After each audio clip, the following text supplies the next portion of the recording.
নমস্কার বন্ধুরা, আজ আমার চ্যানেলে তোমাদেরকে আবার স্বাগত জানাই। নতুন একটি প্রশ্ন নিয়ে দেখো হাজির হলাম। একটি অ্যানালজির প্রশ্ন। তোমরা প্রশ্নটা তো দেখতেই পাচ্ছ। দেখো এখানে বলে দিয়েছে পিটিএল এবং তার সাথে একটা সম্পর্কে লেখা আছে এনআরজে, এইএক্স এবং তারও একটা সম্পর্কে লেখা রয়েছে ওয়াইসিভি। এই একই সম্পর্ক, যে দুটো সম্পর্কতে আমরা দুটো ওয়ার্ড লিখেছি, সেই ওয়ার্ডগুলোর একই সম্পর্কে এর মধ্যে কোনগুলো আছে সেটা আমাদেরকে খুঁজে বার করতে হবে। দেখো পি থেকে এখানে এন আছে, টি থেকে এখানে আর আছে, এল থেকে এখানে জে আছে। তাহলে এটা কি সম্পর্কে আছে আমাদেরকে দেখতে হবে। দেখো এন এর পরে কি হয়, এন এর পরে হয় ও, তারপরে দেখো পি।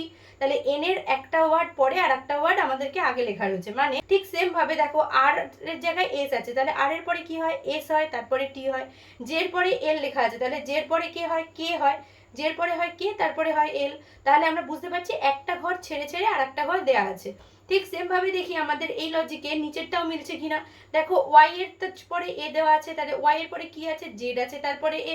সি এর পরে ই দেওয়া আছে, তার মানে সি এর পরে ডি হয়, তারপরে ই।